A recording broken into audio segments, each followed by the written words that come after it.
Okay, good morning or good afternoon, everyone. Thanks for coming to the presentation. Um, Designing and constructing a true net zero city. I think I'm going to jump right into it because I promised to be no longer than a half hour. You should be able to see me on the screen. I can't see myself during the presentation, but I think I tucked myself down here somewhere.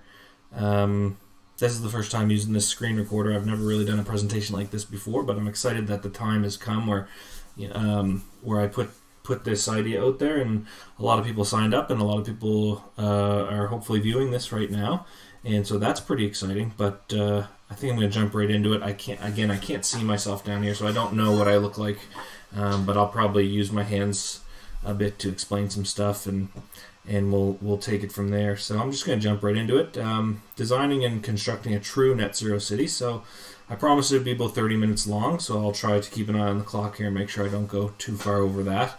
The information I'm going to go over is going to be it's going to be a lot. It's going to be new to a lot of people. If a lot of people have already had experience with it, if my close friends and family probably had experience hearing me talk about this stuff before, a lot of it's going to be review for you, but it's all stuff that bears repeating. I had to go over it myself for many years before I started to become even half comfortable with it. So if you don't know anything about the resource-based economy or the Venus Project, this will be pretty new information for you, and it'll be pretty exciting as well. So we're going to go over what is the Venus Project. We're going to talk about post-scarcity. We're going to talk about what is resource-based economics, or what is the resource-based economy. There are 7 false arguments. They're pretty common. They're usually always the same 7 ones when people first get introduced to this topic. And we're going to go over those arguments. Arguments against the Venus Project. So we'll go over those. We're going to talk about net zero homes versus true net zero homes. We're going to talk about net zero cities versus true net zero cities, and what the differences are there. We're going to talk about technology and how technologies come together. And a lot of times the new and the old exist for a long time together before the new technology actually fully takes over for the old one. So we'll talk a little bit about that. You'll hear Loki, my dog, in the background every once in a while shaking and walking around. So she'll be joining us a little bit, at least on the audio part. We're going to talk about how, if you're interested in this direction and this information, how you can get involved and help us out. And the part that I'm pretty excited about is I think the time has come. I think that with the COVID-19 situation, with a lot of people at home, we're starting to dial in what it is to be an essential service, what that looks like. And we're also starting to realize that the way that our economy and our society and our politics is set up is not really, we don't really work together well unless it's a major international pandemic situation like we have on our hands. And that's really the only time that governments and international bodies really work well together to try to fix big issues. Loki, can you lie down, please? Lie down. Sorry. Just sit, please. Sit. Good girl. And that's not good enough, because there are a lot of issues, a lot of really major international issues that we can fix if we work together. And it shouldn't just be the global pandemics like this one that we're experiencing with. We should be able to tackle things like hunger and clean water and housing and education, all those things. So we're going to go over how we might be able to work together and get this type of system put in place, at least in Halifax for now, and then have it propagate throughout the world. That's the big idea right there.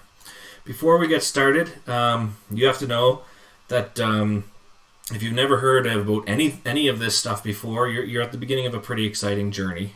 For me, I first got into this probably around 2007, 2008, and I was just on the internet all the time looking at videos and getting depressed about where our world was going, and this was almost like something I stumbled on. The Venus Project was something I stumbled on, and it became this beacon of hope. And a few years after discovering it, I decided to really dive into it and study it heavily. And after a couple years after really getting into it and really digging into it and trying to understand it every single day and trusting the process that I knew I wasn't going to understand well at the beginning, but I kept going and kept going and kept going. It started to become this beacon of hope for me, and something that I can really, I really understand now is truly the best way forward for our society, for the international community, and it gives you something to fight for and be proud of. It's the type of information is not going to make you popular. You will butt heads with almost everybody that you introduce this information to, and the arguments will be, even though they'll be false, they'll still be very influential. So that's why it can be very, very frustrating. This information will not give you peace of mind either. Basically, the more that you learn about how things could be run better, the more you'll start to see inefficiencies all over the place, and you'll start to get more frustrated. So the more that you study, the more you'll be tuned into societal insufficiencies. You'll start to see them everywhere. You'll start to see them in the transportation system, in the healthcare system. You'll start to see them at the grocery store. You'll start to see them everywhere, and they will start to frustrate you. Loki, can you go lie down, please? And your dog will start to frustrate you too the more you study this. This can result in a great deal of pain when you start to learn about how easy the solutions are, how fast they could be implemented, and you realize that there are really, really kind of trivial things in the way of us being able to make a really good impact in the world. It will bring you pain to understand that you can't just flip a switch and make this change right away. It's not for everyone.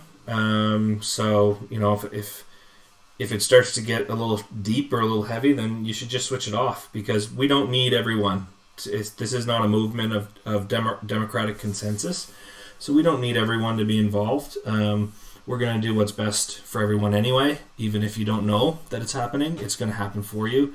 And so if it's not for you, if you can't handle it, you should just switch off.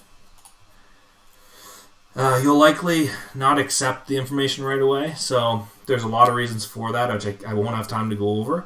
But if we continue these types of presentations or lectures, if you want to call them that, there's reasons why you will reject it. It's like a foreign piece of information coming into your brain, and your brain's going to surround it and want to kick it out right away. Understanding the Venus Project is like studying an entirely new branch of science. It will take time, and it will challenge your preconceptions a great deal. At times, it will not be comfortable. So those are things that you need to know before we get started. Another thing that we need to think about before we get started on the information, anytime you're trying to learn new information, is you want to know how to do good sense making. So what is good sense making? And it's a good sense making is you know what it means and there's zero ambiguity. So let's try to give some signals. What we're looking for is some examples. So we're looking for high signal, low noise information packets. So something that comes direct, there's really no ambiguity in it. It's really not open for debate. So I'll give you some examples of some high signal, low noise information packets. A sonar ping would be one. So in a submarine, there's no windows or doors, but they rely on the sonar to tell them when something is in front of them or around them. And when that ping comes, it means basically that there's something out there. So it's not really open for debate. The sonar ping comes back because, so I don't know why this just popped up, but I think we're still recording. So we'll just pop that back down and we'll keep going. Fishing line feedback. If you've ever gone fishing, the fish will usually test the hook a little bit before they bite, and you can set the hook. And when you feel that feedback on the line, you can feel it on the fishing rod. That tells you that something is on the line. Something is testing your hook. Medical and military orders. So if you've ever been if you've ever experienced medical orders where the doctors and the nurses are all standing around and they're doing the rounds, there's no ambiguity in the orders. They say them directly. They tell exactly how many cc's of what type of medicine they want, how they want it administered, how often they want it administered. There's no ambiguity. And in the military, they use words like affirmative and negative. There's really no interpretive language. Engineers' drawings and architects' blueprints. So they're the same all over the world. An engineer can design something in Japan and send the blueprints over to United States, and the same building will be built in both places. And they're not subject to interpretation either. programmer's code, garbage in, garbage out. So if you're familiar with like HTML or any type of programming language, there's very strict rules. If you have a starting tag with a P in the middle and an ending tag with a P in the middle, that's a paragraph. And if you start typing, that'll show up as a paragraph. It always does. There's not sometimes that it shows up as a title or something else. It'll always show up as that. And judicial debate. So with mediation, with a judge, they make sure that the arguments that they put forth are not fallacious. If there's any argument fallacy happening in a court of law, then usually the other attorney will object and explain how it should be, like whatever argument fallacy was used doesn't apply. It should just be irrelevant. So in judicial debate, it's very high signal, low noise information that you get there as well. Examples of low signal, high noise, which means kind of a lot of stuff coming at you that you don't really, you have to kind of weave through, you have to unpack it, you have to try to figure it out. And that's anytime we use like interpretive language. Words like very, horrible, good, hot, cold. So if someone was to say, how hot's the water in the tap? Well, you could say it's very hot, but it would be better to say, it's 47.3 degrees. It would be more accurate. And it's not. And if you said that, it's not subject to interpretation. But any word like that has a spectrum, or it has a range of possible definitions, that's what's called interpretive language. And so we want to try to avoid using a lot of interpretive language when we're trying to teach something. Monologue internet videos, and you see my little winky face there, because this is pretty much what this is right now.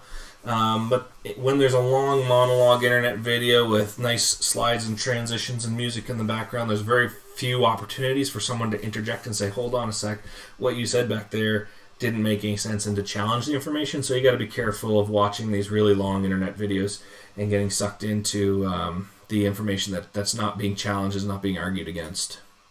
The news, I pretty much sum up basically any news network out there now. I mean, you just gauge by the amount of commercials that you have to sit through. The news is there to make money, and they do that through sowing fear. So the more afraid that they can make you, the longer that you'll tune in, and I get caught up in it constantly as well. I have to make a decision almost that morning that I won't turn on the news, especially now with the COVID stuff. And if I do that, then I'm usually much happier person. But the information none of it is verified at the time. It's all it's all just coming at you quickly, and you're trying to sort through it, and it's really not. The news is really not a source of high signal, low noise. It's very high noise, low signal information. And then we have political debate and political discourse. All you have to do is watch Question Period on CPAC to realize how childish our political system is. And political discourse, I mean, even in the midst of this COVID stuff, you have political party members who are really just trying to score points for their tribe, and they're even in the midst of this, you have political games going on, and it's really just, these people are really not the best people to be leading us and to be making decisions. They're not technically minded. They don't actually understand what needs to be done, and they're supposed to consult those people, but really there's a lot that we can do in just better systems design where people wouldn't have to be consulted at all. It's just, we would avoid a lot of problems just outright by just having proper systems design. I know I'm going to go over a half hour, so I'm going to try to speed things up a little bit. The other thing that we want to keep in mind is being able to separate the sender of the message from the message itself. So an easy way to think about this is like the mailman brings you a letter, and the contents of the letter, he's not responsible for that. We all understand that. You would never go back to the mailman and say, what the hell, man, this letter says I owe $5,000 to the government.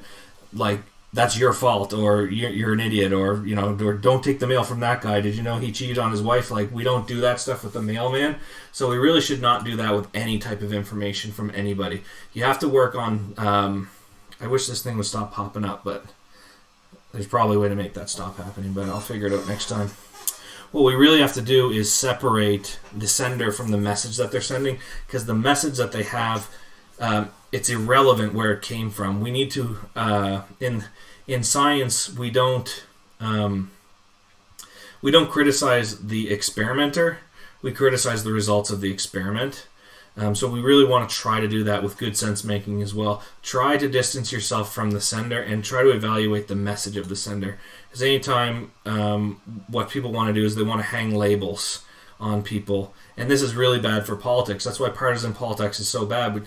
It separates people into tribes, and basically you hang a label on someone that says, liberal or Republican or conservative or socialist or whatever, and then it all of a sudden puts them into a camp, and it makes their message irrelevant to some people, and it makes it more relevant to other people. So that's not good either. So what we want to try to do is separate the sender from the message that they're delivering.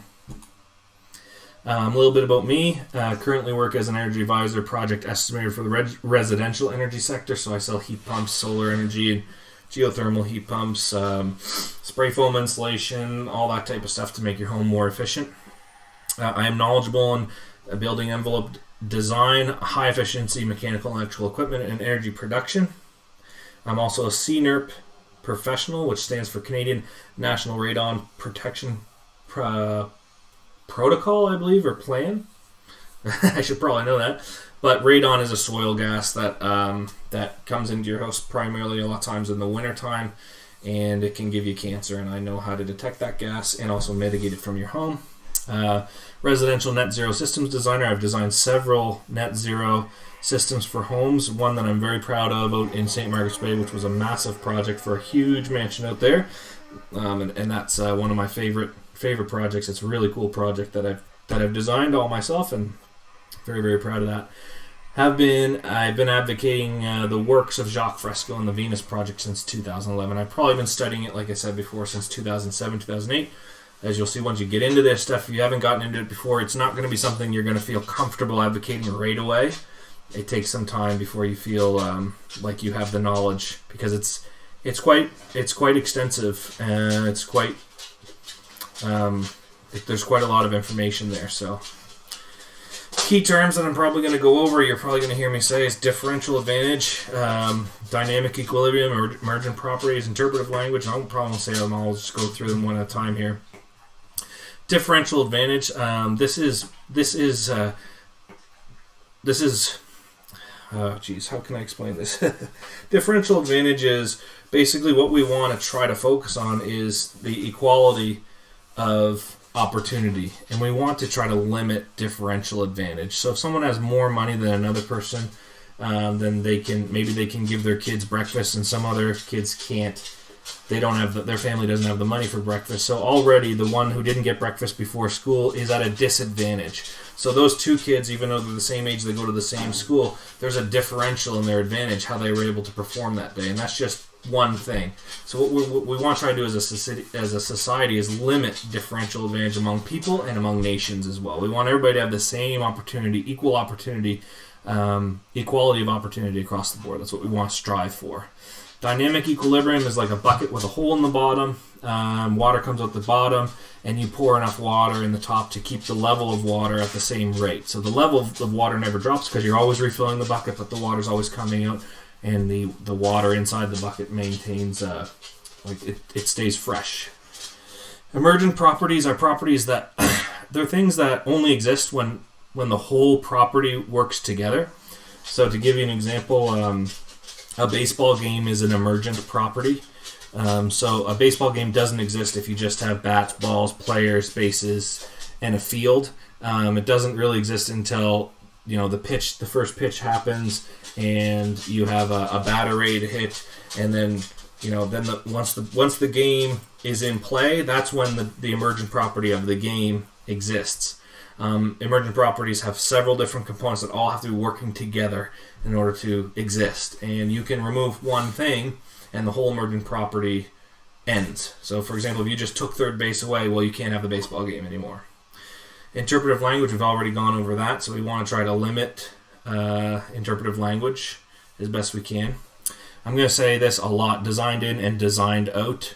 So this is just around how do we want to set up, how do we want to eliminate certain behaviors that we might think of as abhorrent behaviors, which is the next one, which are things like resource hoarding or stealing or murder or things like that. We want to try to design a system so that those behaviors actually can't manifest within the system that we design. So we'll go over how you do that. Technocracy was an old word from the 1940s, I think, or 30s. It was a pretty popular movement at the time when the nations all around the world, after the Great Depression, they were trying to think of different ways that they could organize their societies, and technocracy was a fairly popular movement where they would appoint the most technically minded, scientific minded people as the leaders of those societies. And we want to make sure that we make a clear divide between the Venus Project and technocracy. We don't want people confusing these two things because it's certainly not technocracy. We're going to talk about arriving at decisions rather than making decisions. So right now we have leaders who, if they dress the right way and they wear the right color and they say the right words and they don't say too much on interviews, we appoint them to be our leaders and our decision makers. But they don't have to arrive at decisions, they just make them. It's much better to arrive at decisions based on based on the best scientific information that we have at the time.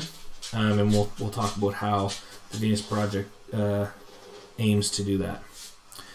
Direct environmental feedback. These two things are kind of linked. So to give you an example, if you had a city that grew its own food, and outside the city, just outside the city, you had farmland that needed to be aerated and watered, and then all of a sudden there was a drought. Well, if you appointed someone who was an agronomist or whatever, who was had a lot of knowledge in farming, they would probably have to walk out to the farmland, get on the phone with somebody and say, "Oh, geez, yeah, it looks like we have a drought," and then they would order the waters to be piped in.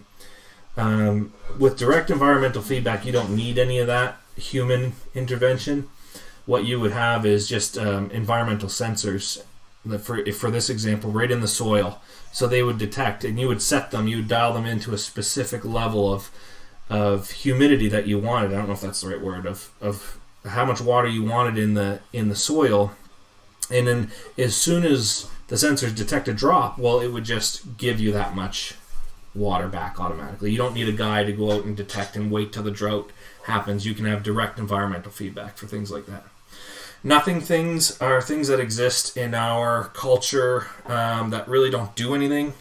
For like an example might be like certain types of fashion or style that that let's say a certain celebrity starts wearing a new type of bracelet. It doesn't really do anything. It's just an extra piece of material that they wear on their wrist. But what they're trying to do is drive up a demand for this extra thing, which really doesn't do anything. It's a nothing thing. So we'll talk a lot about nothing things. Lawful human behavior. So that's, right now we have laws. We write them down on paper, and we need judges and lawyers to make sure that we're enforcing them, and we have punishment. We have crime and punishment. But really, the laws that are already in place, and they're in place for everything, are the physical laws, the natural laws. So we will talk a lot about how humans and animals, we're all lawful beings. We all act in accordance with the physical laws around us, the natural laws around us. And then we'll talk about associative memory as well. Associative memory is basically the ability that any human has to put things together into an understanding. And you have that ability because you have some experience with aspects of that thing in the past. So that sounds a little confusing right now, but to give you an example, like an Inuit person never dreams of walking on a palm-fringed beach for vacation if they've never been exposed to a palm-fringed beach. Do you understand what I mean? So you can only have thoughts about or recollections to things that you have some experience with before. If you have no experience with Like for this example, the Inuit person who has no experience, he's never been to a tropical area, he's never walked on a palm, for instance, and he's never seen pictures, and no one's ever told him stories. He has no frame of reference for it, so he never dreams about doing that, even though it might be something he would love to do. Hopefully you guys have all seen this video. It's on the website that you signed up from, but if not, we're just going to play it right now. And it should take a couple minutes here, and it's just kind of a little primer. We'll get into what is the Venus Project right after this. What is the Venus Project? The Venus Project offers a new socio-economic system that isn't capitalism, communism, socialism, nor fascism. It's nothing like anything that has ever been tried before. It's not a dictatorship, nor is it democratic. Yet it will achieve what all democracies have always tried to and never did: freedom from violence, abuse, coercion, and restrictions that are unnecessary and only serve a small minority at the expense of the rest. It is a system that works for all of us and the environment we depend on. It seems that society today is unable to provide many people with a high standard of living, although it has been technically possible to do so for quite a while. There are many technical solutions that have been around for many years for housing, transportation, creating clean renewable energy, growing nutritious food, and providing clean water, but very little has been done to put them into practice due to the insufficiencies of the social structure we live in today. The Venus Project offers a system that would invite those technologies in, shorten the workday, and raise the standard of living higher than what most people realize possible. We invite you to learn about the Venus Project at thevenusproject.com. So yeah, you guys should definitely check out those other two videos that were just on the side there. There's so much content on this stuff. You can really learn a lot. I'm just gonna have to ask the dog to lie down. Loki, sit, please. Loki, sit. Good. Okay, just sit, I guess. That's all she wants to do. So. Okay, so what is the Venus Project? The Venus Project is a direction, so it's the same that exists on a compass. A lot of people don't really understand that about the Venus Project. They think that it's something else. It's more like a utopian city, or it's a city design, but it's really direction. So it's really a way of moving forward with society, and it's a compass that will keep us on track. So just like a compass always points to north, you know that if you follow that needle pointing north, that you will get there eventually. The same thing with the Venus Project. It's a compass. So right now we're really not heading in the direction very much. Maybe closer and closer to the direction of the Venus Project, but it's one that's going to help us orient our society for the future. It's a way of thinking about human beings' rights and responsibilities as they pertain to society and the environment. It's a body of knowledge that has evolved through more than 90 years of research and development by a man named Jacques Fresco, and we'll talk a lot about Jacques Fresco. As a child, Jacques was influenced heavily by the Great Depression. He lived through it. I think he was 12 or 13 years old when it was really affecting things for him. At that time, as I was saying before about technocracy, he was exposed to many different cultures and ideas about how to orient society. He spent a long time in the Polynesian Islands, living with the natives there, and so it exposed him. That experience exposed him to different ways of thinking about how society should orient themselves. He was drafted into the American Air Force, serving during World War II, and he was hugely valuable safety systems and aircraft designer at Wright Field. To my knowledge, and he used to claim this when he was still alive, that he never designed a combat system for the Air Force. They would ask him all the time, is it possible to create a bomb that blows straight down, that we can drop out of an airplane? And he would always just say he has no knowledge in that area. He can only design safety systems. Of course, he probably could have designed weapons and stuff like that, but he claims that throughout his time in the American Air Force, he never designed anything that would hurt anybody. He only designed safety systems. So, in early 1970s, Fresco began a branch of scientific study that he called socio-cyberneering. Roxanne Meadows founded the Venus Project with him in 1981, and she remains the director to this day. Jacques Fresco died May 18th, 2017, at the age of 101 years old. And in 2012, he read my book entitled Bridging the Difference. And a proud moment in my life was having a phone call with Roxanne where she recalled to me after she had finished reading him the book that Jock said, this book needs to be published. And I've yet to make the trip to Venus Project to meet Roxanne, but hopefully I will someday. And Roxanne and Jock wrote me a letter with their signatures on it in 2012 after reading my book, and that was pretty cool for me. It's kind of a weird parallel to draw. We're still talking about what is the Venus Project. It's kind of a weird parallel to draw, but as an example, most people are probably familiar with would be the Manhattan Project. So Manhattan Project was named for the city in which it took place.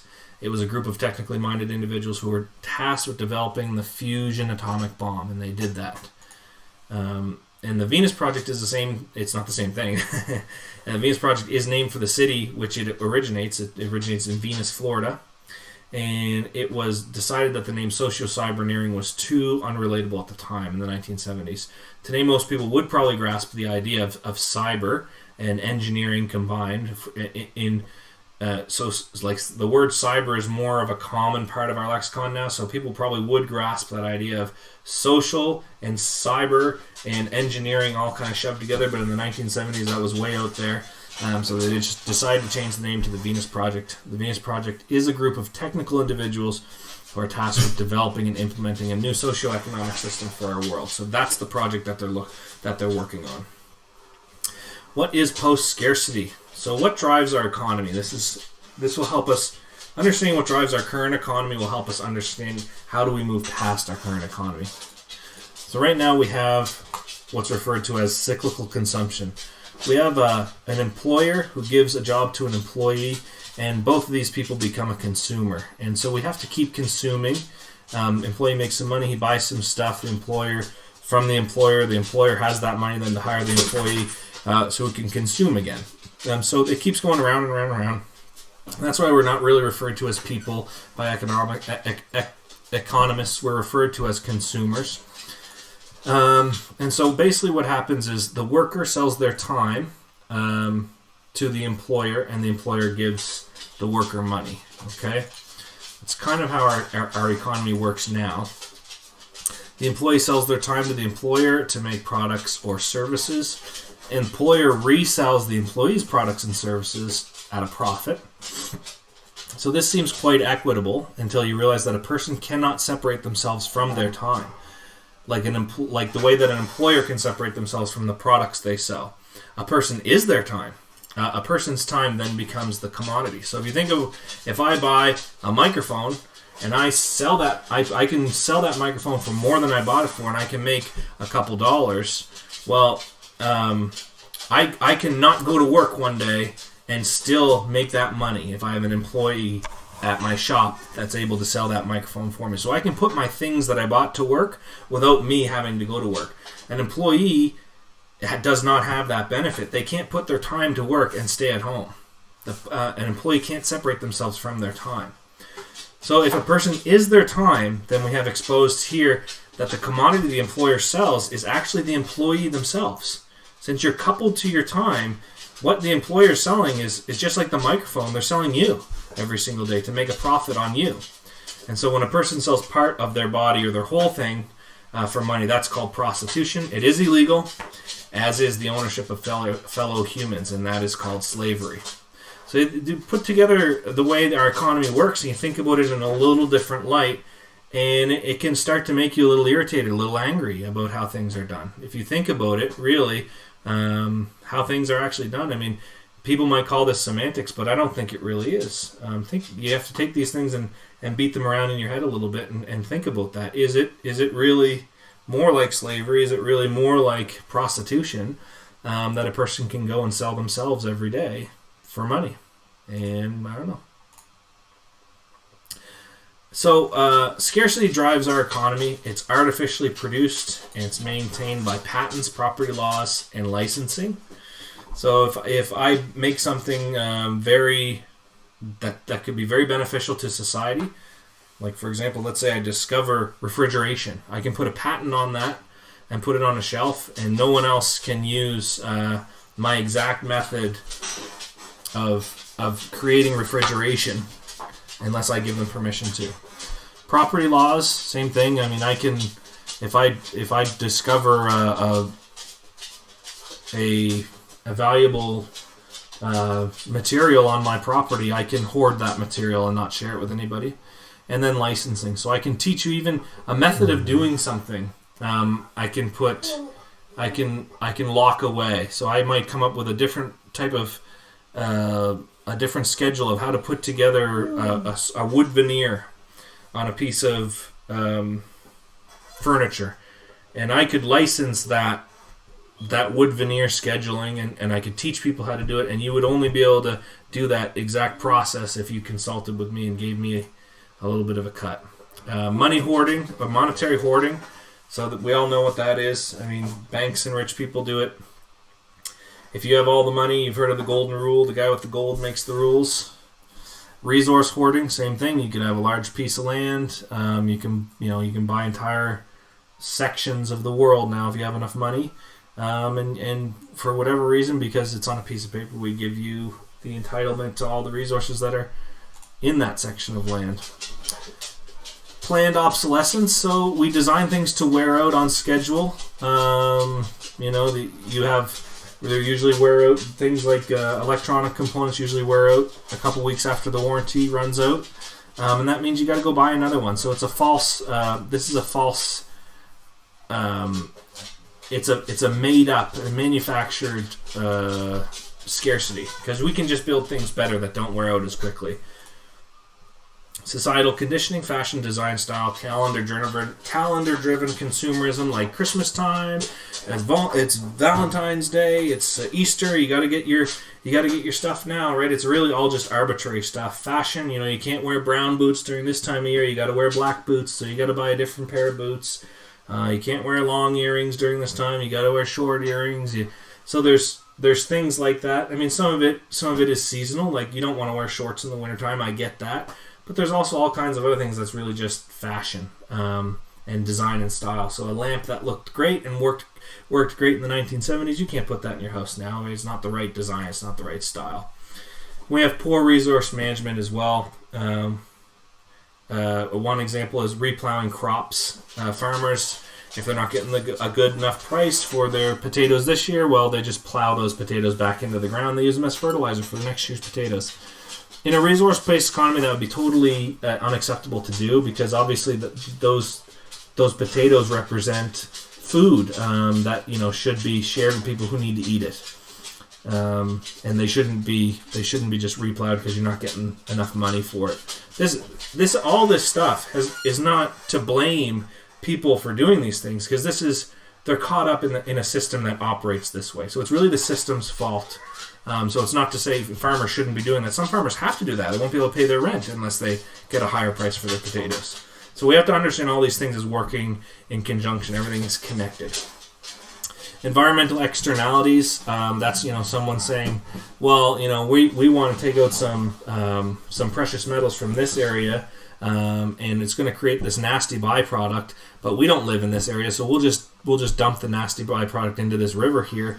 And it doesn't matter that a whole village depends on the clean water from that river. That's thought of as an externalized cost, because the company that's dumping the sewage or whatever it is, they don't have to worry about it. It's externalized. So in a resource-based economy, there's really no such thing as externalized costs. Everything is in a closed system. Everything has a cost. Everything has a value. And then we have war and security, or ideas of quote-unquote security. So physically creating and maintaining positions of differential advantage. So this is, this is when you bop someone on the head and take the things that they have. It's not right, and it's another way that we maintain scarcity. I'm going to put this on pause for just a second and let the dog go. Oh.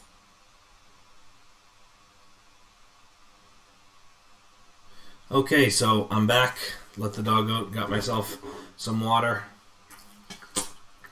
because I was getting a little dry there. Where were we? I know I'm probably going to go way over the half hour, so sorry about that. Hopefully you're all still with me. what is post-scarcity? So post-scarcity is an economy post-scarcity. So we're leaving scarcity behind. That's how our original or our current economy works. It works through a process of scarcity. If things aren't scarce, you can't charge money for it. I'll give you some examples of what I mean there. But post-scarcity is an economy that exists in a state of balance rather than a state of growth. So if you think of anytime you listen to the financial news or anything like that, they'll all talk about growth all the time. This company grew by this much this quarter. We want gross domestic products of nations to grow. Everyone wants to make more money. Everyone wants to grow constantly. No one wants to really live in balance. They don't want their they don't really want their companies to just make enough money to pay all their liabilities. They want to grow. They want to make more money, more. Okay. So all monetary economies, business, and investment strategies are ideally expected to demonstrate growth month over month and year over year. And so the only thing that grows forever in the human body is cancer, and it eventually kills us. There are not many things that just keep growing. A balanced economy, on the other hand, is one that adheres to the physical laws of nature. It exists, as all natural economies do, in a state of dynamic equilibrium, so there's that word again, among production, distribution, supply, demand, and recycling. A post-scarce economy is one where the level of production is so high that scarcity no longer exists. And at that point, money becomes meaningless. So we'll talk a little bit about how we can attain a level of production that's so high that nothing is scarce anymore. Nothing that we need access to on a regular basis is scarce anymore. So a lot of people think, well, that sounds a little irresponsible. Sounds like you'd be just even doing worse than what we do right now in terms of, depleting the Earth's resources. So we want to talk a little bit about changing our perception of what it is that's actually scarce. We went through a lot of examples there of how we manufacture scarcity.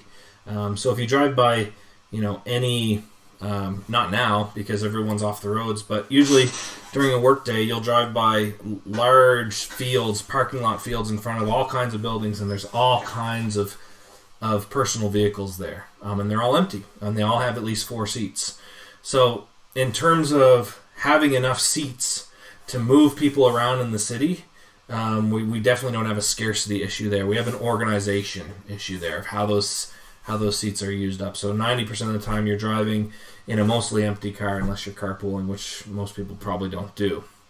But to give you a couple examples of how post-scarcity works, we want to examine areas where post-scarcity is already in effect. And what those economies are on the small scale are a waterfall, a shopping cart, and a tropical coastline.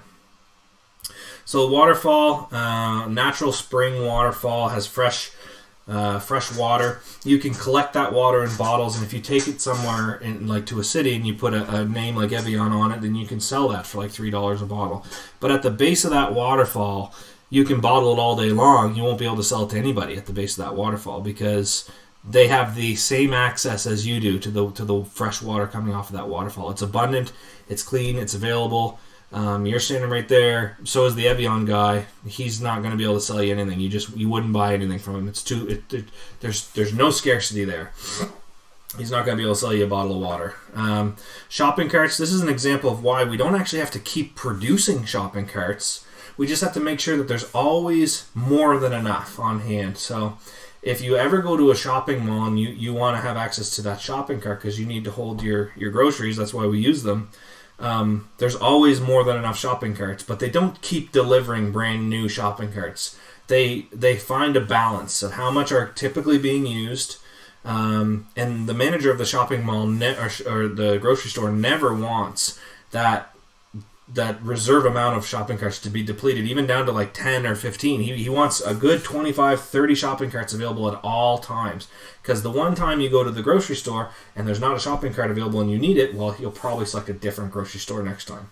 So that's how that post-scarcity economy would work. And then we have The tropical coastline. Most coastlines in the world are protected. If you go to a tropical beach, like in Cuba, for example, you're not allowed to collect the shells and make a shell necklace, because once you leave, you take those shells away, then you can sell those shells on a necklace, and people will pay for it, and this, as a kind of a nostalgic thing or whatever. But you can create a demand there that really doesn't exist, because on the beach, you're free to enjoy the sand and the shells and all that stuff. And probably, if you lived on that beach, you could make a shell necklace, but you wouldn't really care to take it away from the coastline. And so that's another example where things are widely abundant. You probably wouldn't care to have a shell necklace on a beach in Cuba, but you might want to make one to take it home so that you could show people, we were at a great beach back then. But if you were always on the beach, you probably wouldn't care, or you'd make one and leave it there when you were done. I don't know if that one's a great example, but let's keep moving forward. Economies are like buckets with holes in them. Monetary economies were thought up when we believed that the planet we lived on had infinite resources. So we thought that the resources would never run out, and now we are starting to realize that that's not the case. That we do live in a closed system. We are having a major impact on the environment, and we're starting to understand that we can't just keep taking things, taking resources out of the earth and expect everything to be okay. Post-scarcity is a resource management system that would allow for the flow of resources to be recycled in a manner that would allow for dynamic equilibrium. So again, the water coming out is at the same rate as the water going back in. So the water inside always stays fresh. This is referred to as a balanced load economic system, like adding the exact amount, the exact volume of water lost back into the top of the bucket. The contents of the bucket remain in flux, which means constantly changing. In a resource-based economy, it also means constantly improving as well. As would the resources in post-scarcity constantly be improving and changing while maintaining universal availability. So everyone would have access to what they need when they need it. What is resource-based economics? So the best way to understand resource-based economics is to examine systems where it already exists in that state. So we have three examples again: the household, the human body, and natural ecosystems. So in your household, this would be referred to as like a second degree post-scarce system, resource-based economic system, which basically means that you need to go out of your house and make some money so you can buy some things to bring into your house. But once they're in the house, most households do not operate a monetary system in order to ration those resources around. So you give your children free access to the kitchen. Generally, they might have to ask you permission for a bowl of cereal or whatever, but you don't really keep track and inventory of that and make sure that they're accounting for that on a general ledger, and that they owe you some type of servitude for each thing that they do. It really doesn't work that way in a home. It's the home itself is provided for, and the resources circulate within the household free of charge, basically. The human body is another one. People talk about the free market system and how it's the best system anyone's ever devised because competition drives the best outcomes. It's really not true. If we applied it to the human body, if we had all the organs in the body operating in a free market system or free enterprise system where they competed for the resources of the blood and the oxygenated blood from the lungs, and all that stuff, and the nutrients from the stomach. If they had to compete for those, you might have the liver saying things like, "Well, I filter, all this stuff, and without me, the whole thing is over," right? And you might have the heart saying, "Well, if I stop beating, then we're dead," right? You might have the intestines saying, "I'll block things up in a hurry." So you really wouldn't want a competitive system. You need a cooperative system in the human body for it to operate, because a free enterprise system just wouldn't work.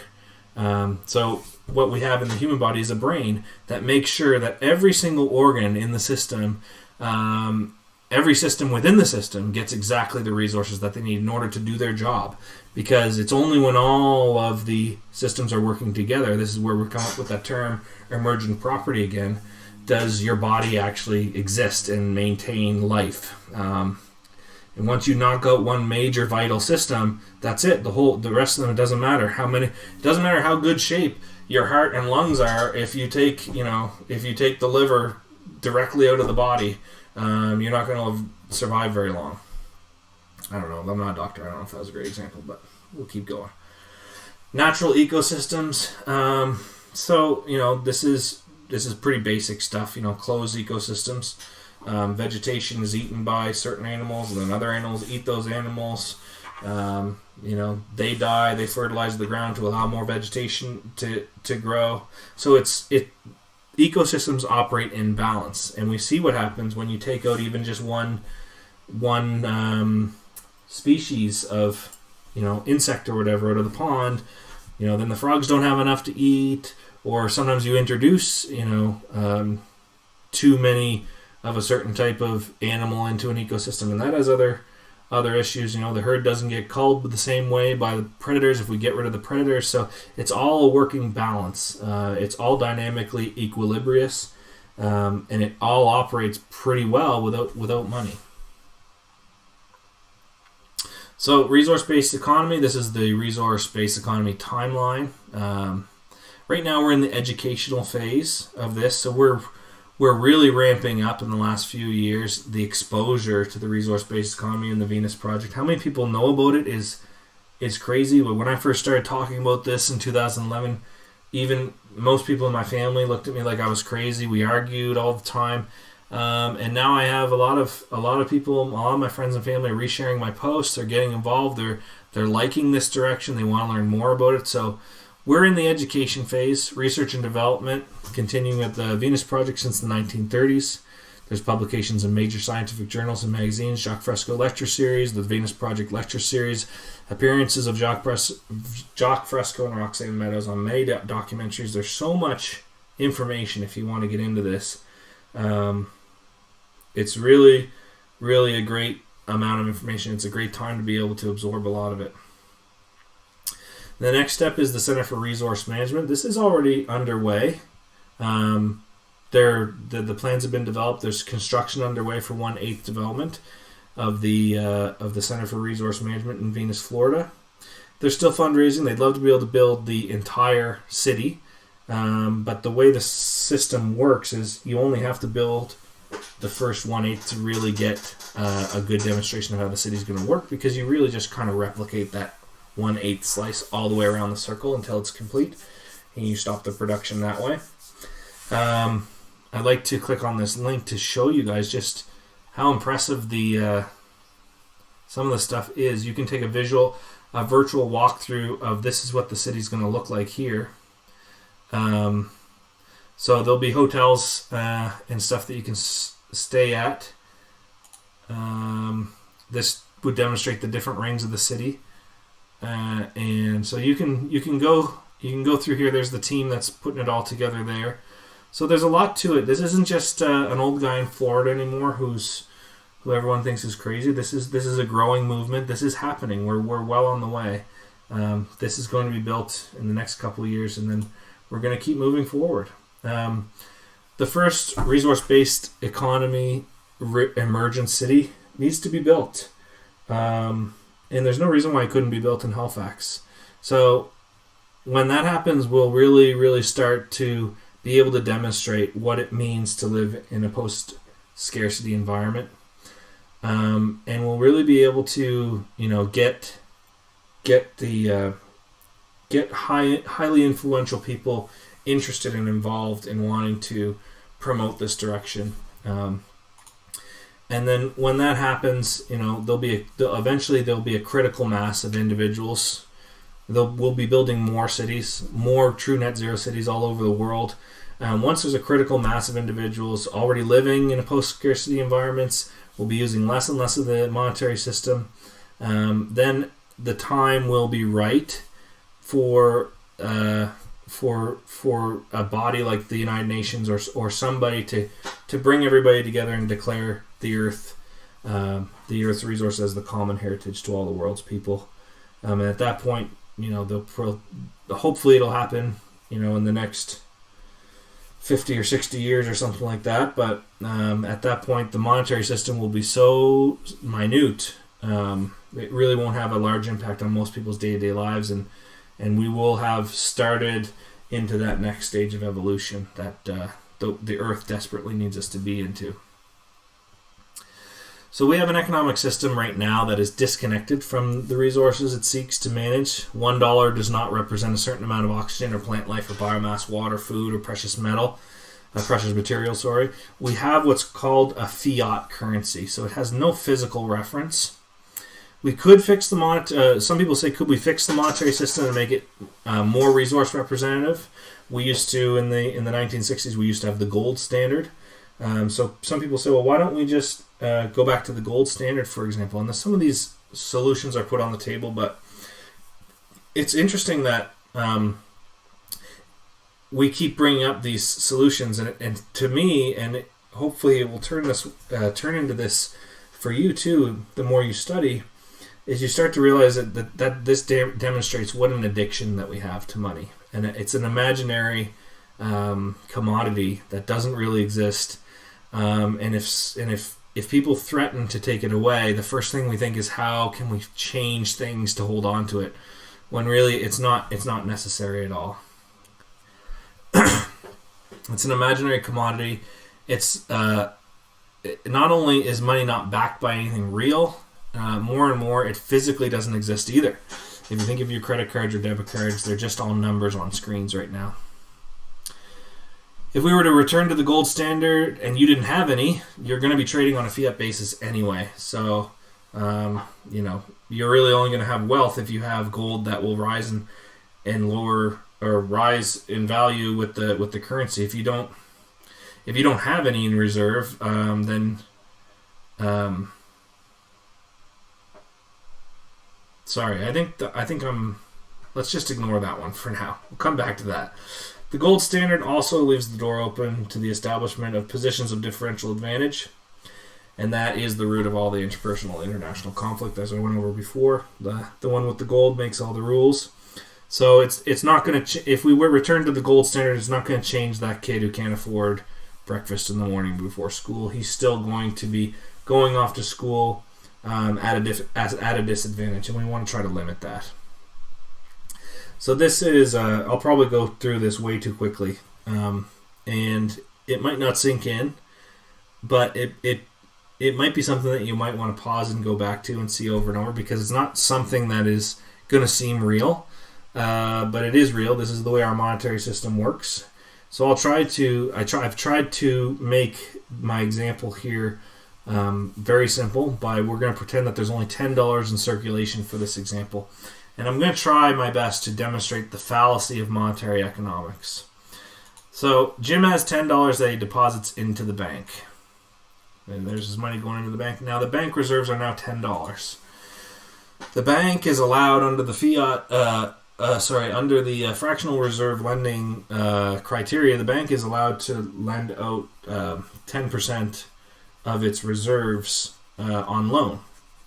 So the bank does that. It loans $1 to Frank at 10% interest. You see the bank reserves now are $9. So what Frank does is he pays $1 to Jim to paint his fence. That goes right to Jim.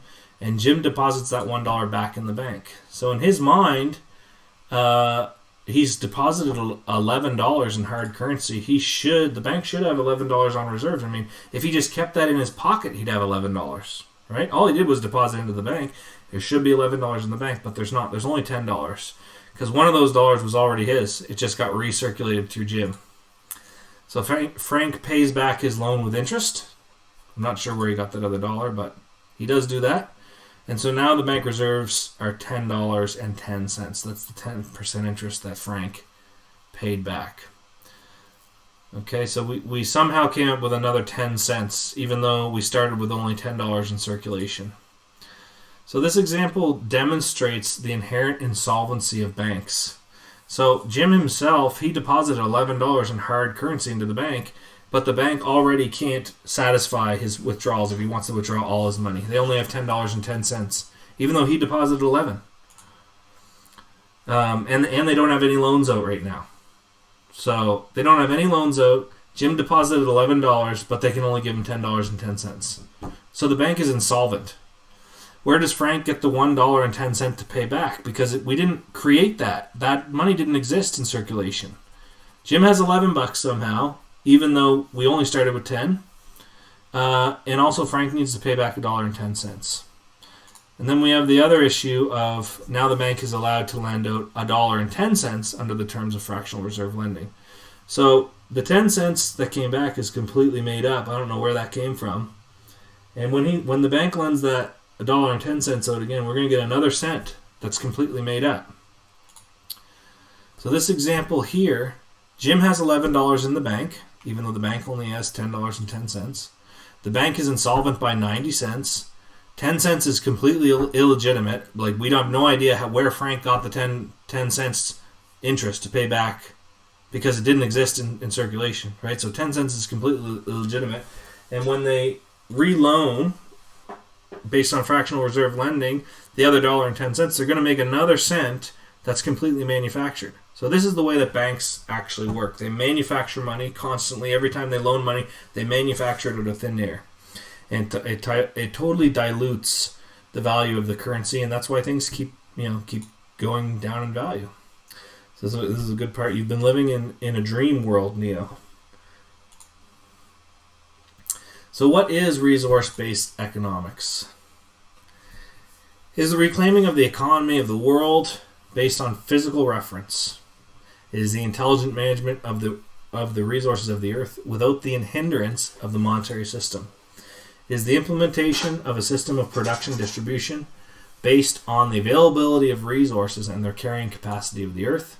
It is a balanced load, calculated economy which provides for all people on the earth without servitude, debt, barter, exchange, or money in any form. It is a technological step forward that exists at a higher frequency than the outmoded systems of money, politics, and war. So this system that we have is a technology, just like any other technology. Our monetary system was developed many, many, many years ago, and most technologies are designed to, you design them and you put them into place, and then we try to surpass them. The only ones that we really have set in stone and not really tried to move on from are money, politics, and war. Those technologies are still very much a part of life for us, even though they're very aberrant, they're very outmoded, and they need to be replaced. So there's 7 very common arguments, and the more that you study, the more you'll get familiar with how to handle these objections when they come up. But there are probably some things that you're thinking right now. They're always the same ones. The first one is human nature. People will always want more than they deserve. So we won't be able to put a system like this into place because it doesn't matter that things are going to be free and available. If for example, you're at the waterfall, well, it's the Evian guy who wants all the water coming out of that waterfall. So he's always going to want to take that water, bottle it up, and go sell it for profit somewhere else, even though it's free and available. And what we need to understand about that is the human nature argument is not one that we can find a lot of backing for in science. Actually, when we study human behavior, we find that most behaviors are a result of conditioning. So environmental conditioning, how a person was raised has a lot to do with their behavior, and how their physical immediate environment works around them on a daily basis has a lot to do with their behavior. I would say it's pretty rare that we find someone who turns into like a thief or a murderer and they have no prior history. They have no reason for that type of behavior in their history. They just, one day they just woke up and decided to murder somebody. It doesn't really work that way. We always, if we have a detailed record of how a person was poked and prodded, what boxes they were shoved into, and how they were manipulated, what their circumstances were, we always, if we do a deep enough study on someone's conditioning and environment, we can usually come up with a pretty good reason why they act the way they do. So what the Venus Project aims to is to change the environment, and so eliminate those factors before they can lead to behaviors which a lot of people think are human nature, but it's really just conditioning that creates poor behaviors. Communism, it's been tried before, it didn't work. Everybody sharing the resources, like a community. It didn't work in Russia, it didn't work in Cuba, so it won't work here. Well, communism operates in a monetary system as well. You're really not going too deep into this stuff if you think it's if you think it's just communism. It's really not. There's a lot more study, a lot more thought that needs to get into it. Technocracy is another one. Who makes all the decisions? I won't have time to really rebut these arguments. It's probably just it serves our purpose for right now for you to know that there is rebuttals, there is answers to these questions, but I won't have time to go through them. But I'll go through very quickly. Technocracy is not the way the Venus Project is set up. We don't have technocrats appointed to positions who are going to make the decisions. Decisions are arrived at through best scientific processes. Democracy, you'll never get everyone to agree to abandon society, and that's true. We don't need everyone to agree. This is not a democratic movement. It's not ideal to only make decisions based on majority consensus, because a lot of times people have really bad ideas when they all get together to make decisions. And there's history is rife with examples. Just think of the most famous ones in history where a bunch of people got together and said, we'd all like to do this, and it turned out to be a really, really bad idea. So appeal to democracy is a really bad argument. Scarcity, there aren't enough resources for everyone on Earth. That we don't know, really. We're pretty sure there is much more than enough, especially because we can make synthetics and new types of resources, and we can change the way we do things. So we're pretty sure there's about 8 times more resources on the Earth than we need at this point, with the level of with the Earth's population all taken into consideration, if we redesign the system to operate efficiently. But we don't fully know that because we haven't done a survey of the Earth's resources yet, so we don't have a clearly defined carrying capacity measure for the Earth. Based on current technology, we need to first find out what is the carrying capacity of the Earth before we make a decision that there isn't enough resources to go around, and we haven't done that yet. Greed, people won't give up what they have to join the resource-based economy. It's true, and we don't need them to. We don't ask people to give up anything.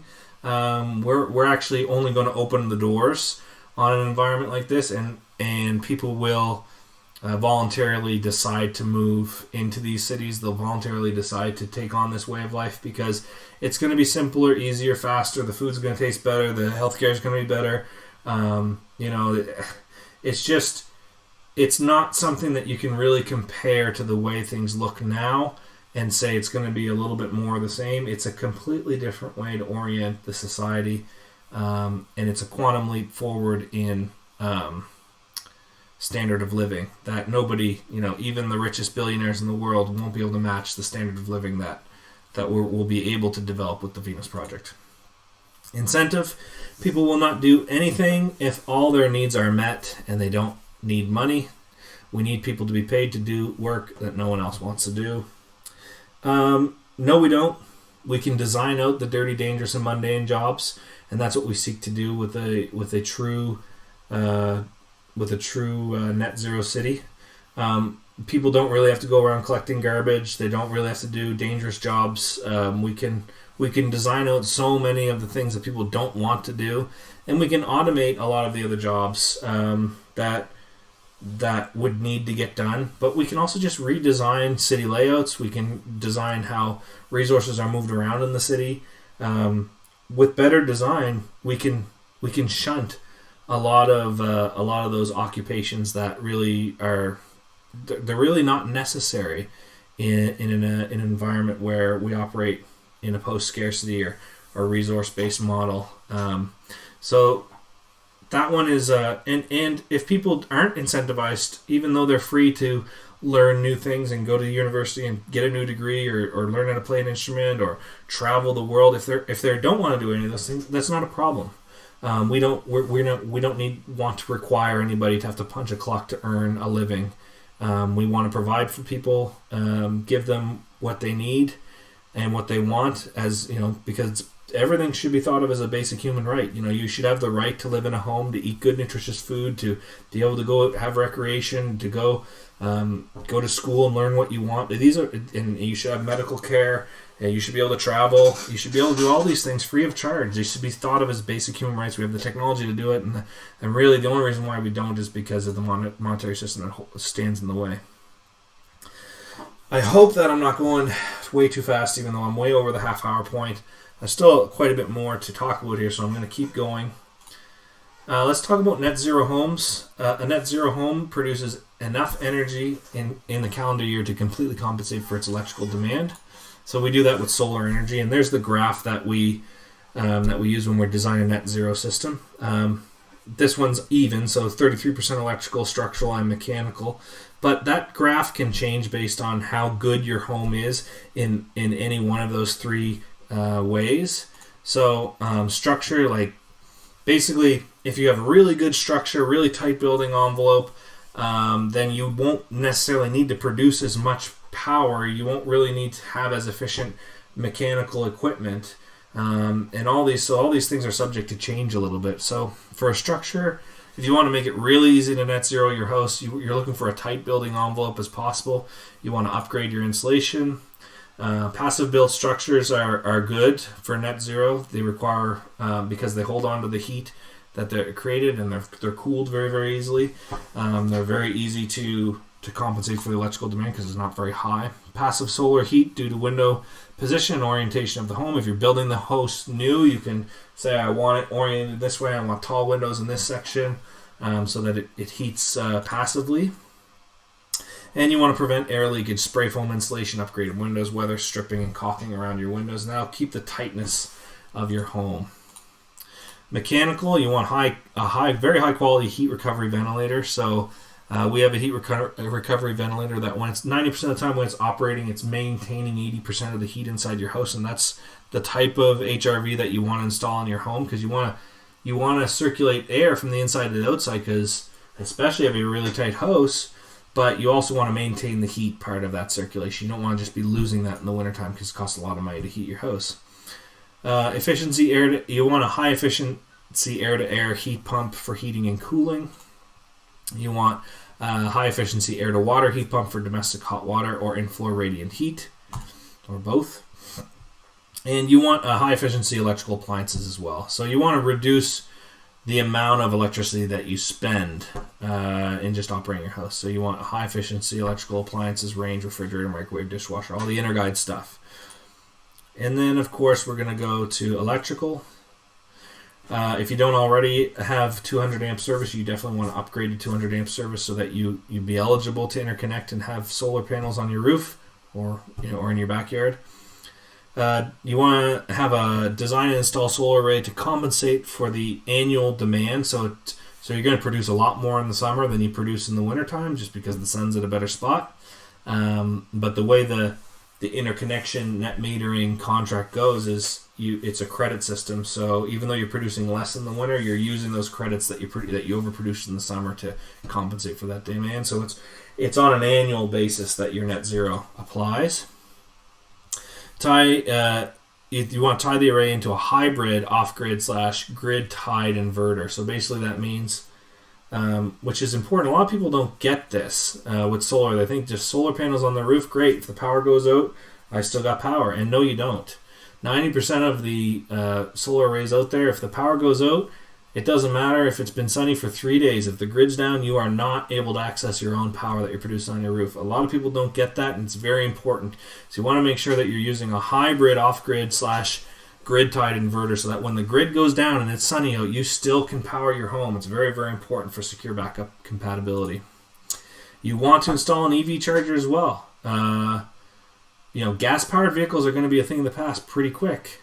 And if you install an EV charger, not only are you going to be able to power your home for free, but you're going to be able to get around for free, which is pretty good. And then you want battery storage as well, because you never know what's going to happen. Battery storage is going to give you the security of knowing that if the grid goes down for several days or weeks, you're going to be able to use the power that you produce in the daytime overnight. Okay, every home can be made net zero. If it's something that you want to do, talk to a professional. You can talk to me and I can help you with it, who can recommend the most cost-effective path for your home. And you have to remember that when you purchase a new home, that new home comes with an operating cost. And if you can net zero your home for less than the monthly cost of, net zero your home for less monthly cost than the operating cost of your home, I feel that you should be obliged to do so. And that's for environmental reasons. So let's say you bought a new $400,000 home, and it's a big home, and it's going to cost you $300 a month to operate this house in electrical costs. Well, if I showed you a way that you could do a purchase plus improvements mortgage on that house, so instead of paying $400,000, you pay $450,000, let's say, for this house, but you get all brand new equipment, mechanical, electrical, and mechanical and electrical equipment with warranties on it. And now you're net zero, so your electricity costs you nothing, but your mortgage went up by $260 a month. Well, you're in that scenario, you're still saving $40 a month, right? And you're net zero, you're carbon neutral, you're doing the right thing for the environment. So I almost feel like you should feel obliged, if you're buying a new house, look into making it net zero. Even if you own a house now and you're about to renew your mortgage, look into making it net zero. If you can make it net zero for less than the cost of what your operating cost is, you should do that. You should do that for the environment. You should do it for yourself. You'll feel great about it. And saving money is always good too. So that's a net zero home. Now I want to talk about true net zero homes. So a true net zero home not only produces its own energy, but it also produces its own food. And if you have an EV charger and you drive an electric vehicle, it can also produce your transportation for you. So this would be a true net zero home. And by being built, it also removes plastic waste from ending up in the landfill. So this is a house built by a company called JD Composites. This is their material right here. This material is PET plastic foam, and it's sourced from plastic bottles. So plastic bottles that only about 4% of them actually get recycled. The rest of them end up in landfills all over the place. And this is what this foam is here. JD Composites is a company that I've done some work with recently. And they have a patent on this schedule, this laminate schedule here that's on either side of this foam. And so they make these structural panels that are cheaper than wood, they are stronger than wood, they are lighter than wood, and for a 3-inch wall, they have an R value of about R30, which is very, very good. Overall, it's a better building material, more superior than the way we do this, than the way we build today. And every time they build a house, it removes 600,000 recycled plastic bottles from circulation.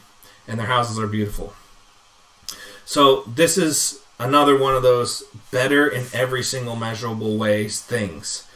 Like a heat pump is just better. It's cheaper, it's better heat, it's more consistent, and you get air conditioning. Well, this is another one of those things. It's just better, it's cheaper, it's stronger, and it removes 600,000 recycled plastic bottles from circulation. It's just better all the way around. This is a true net zero house. You put solar panels on this and an EV charger in the garage, and away you go.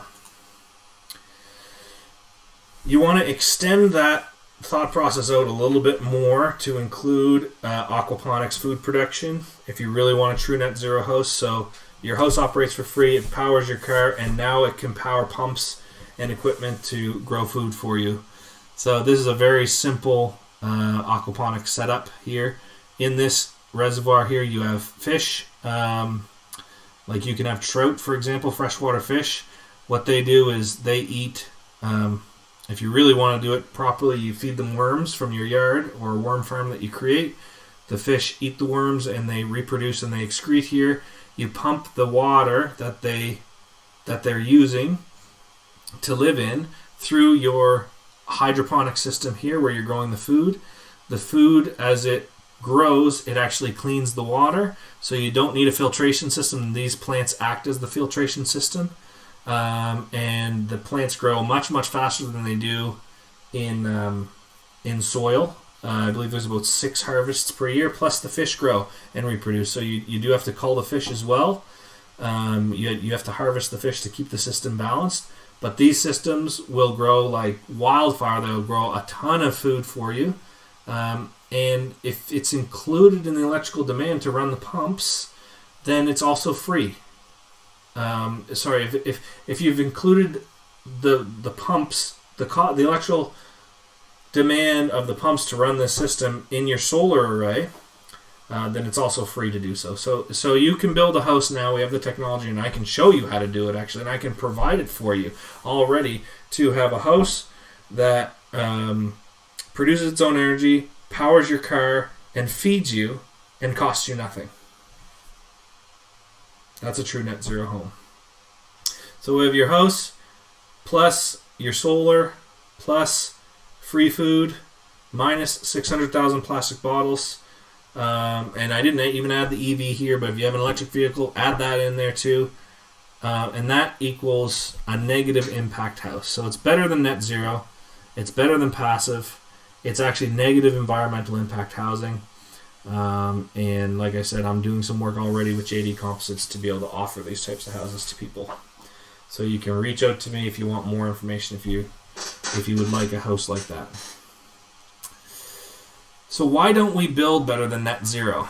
So what's the problem here? It seems like a pretty good idea, but we have really poor governmental oversight in this realm. You know, we have the Greta Thunberg, and we have the climate marches and all this stuff, but we really don't have the proper government oversight to make the climate crisis a real, actionable thing. There's a few things that you could actually, if you could get them done in Parliament, would actually help the situation quite a bit, but I doubt you'll see them happen because of the constraints of the monetary system. But anyway, that's a whole other thing. The first one is all interconnection contracts should be indefinite terms. So right now, if you put solar panels on your roof, they'll give you a 1-to-1 contract for 25 years to produce solar, and they'll pay you what it costs you to buy power. They'll pay you the same amount, 1-to-1. It's a 1-to-1 credit system, and they'll lock that contract in for you for 25 years. I don't know what happens after 25 years, but the contract should be indefinite. I don't know why they're allowed to cut you off after 25 years. It should just be, if you're producing power, yes, we'd like you to continue to do that indefinitely, and we're going to pay you what it costs you. All internet contracts should be 1-to-1. So Nova Scotia actually has one of the best interconnection net metering contracts in North America. We actually pay 1-to-1. It's a 1-to-1 credit system. So I give you an apple in the morning, you give me an apple in the evening. And it's one of the best in North America because in places like California, it's like 1/3 to 1. Some of them are like 1/16 to 1. So the incentive isn't really there to fully net zero your house. It would cost you too much to do it. All interconnection contracts should allow for overproduction. Why do we do that? Why do we say that you can only put a solar array on your roof if you're going to produce just enough power for your house? If you have a big piece of land and you want to produce power for your neighbors' houses too, why can't you do that? We cut people off, and it makes no sense. We're either in a climate crisis or we're not. And we're acting as if we're not when we put limitations on homeowners that have the money, that want to be able to overproduce. And yeah, they want to make a little money, but they also want to knock out the carbon footprints of their two neighbors on the other side of them. We should allow them to do that. Arrays should be designed and commissioned and by certified personnel. So this is a whole other story. I could probably talk for an hour on that one. But solar arrays are designed by all kinds of different people. And it comes down to the electrician at the end of the day who certifies the array and commissions and takes responsibility for that array. And a lot of times you have situations where arrays are being commissioned that really I don't know if the electrician is fully aware that he's taking responsibility for this direct current power plant that he's wired into someone's house for the next 25 years. So there needs to be some changes there. Auto manufacturers should allow backfeeding. So if you buy a electric vehicle right now, you can charge it at your house, but you can't charge your house with your electric vehicle. It will void your warranty on your electric vehicle, and because they don't want their batteries cycling too many times, because it'll affect the lifespan of the battery. But why do we have two things happen at the same time? Why do we have you can go to buy batteries for your house, but you can also buy a car that has a battery already in it That should be, that seems pretty simple to me, that battery that's in your car that drives your car should also be able to power your house at nighttime, if you want to do that. Right? It seems like a one-stop shop for me. But right now, auto manufacturers don't allow backfeeding, and that could be changed with legislation. We could legislate them that you have to allow them to backfeed under the house. Rebate incentives for achieving beyond net zero standard, they don't exist. Basically, they'll give you right now I think it's $6,000 they'll give you to put an array on your roof. But that's about it. And if you want to overproduce, they don't give you anything. Really, like I said before, are we in a climate crisis or not? Because if we are, and we know people that have the money and they want to produce electricity and they want to do it cleanly, we should be incentivizing them to do that. Land development strategy should enforce beyond net zero construction. So, in the future, hopefully, there'll be some subdivisions or cul-de-sacs or whatever, where it's mandated that if you're going to build on this development, your homes have to be built to a net zero standard. So we want to house, let's say, 500 people here, but we want them to have a zero environmental impact when they do it. So that's stuff that can all happen with legislation as well. Hold the builders accountable to build to a net zero standard. And all new bid packages for development should spec total enclosure beyond net zero as an industry standard. So when we build new buildings, hospitals, schools, office buildings, they should all be built so they have zero environmental impact. The technology is available. All that this would require is legislators to go in and say, no, you can't build here. We won't approve a building here unless it's built to this standard, and the industry will shift. So a net zero city, our Prime Minister claims he wants Canada to be totally net zero by 2050. I don't know about you guys, but I don't know what that means. I know that he said that, and he says that, but I don't know how that's actually going to come about, what it's going to look like. Does it mean people won't have to pay for their power anymore? I doubt it. Does it just mean our electricity will produce 100% by renewables? Probably. But what's the politically spun definition of a renewable? Is it going to be all this, fluff and no real actual better situation than we're in? Which I don't know if you are like me, but I've had a lot of disappointment over the years following politics and hoping that the right thing would happen and turning out that it's just more of the same. So this is where I employ the come on, oh come on argument. If you're like me, just feel that you can just feel it, that when we reach 2050 and the net zero accomplishment is going to be totally watered down and put in place over such a gradual time so as not to upset the status quo. And really that is truly why politicians are put in place. We have the illusion that they're here to change things, but they're really here to keep things the same.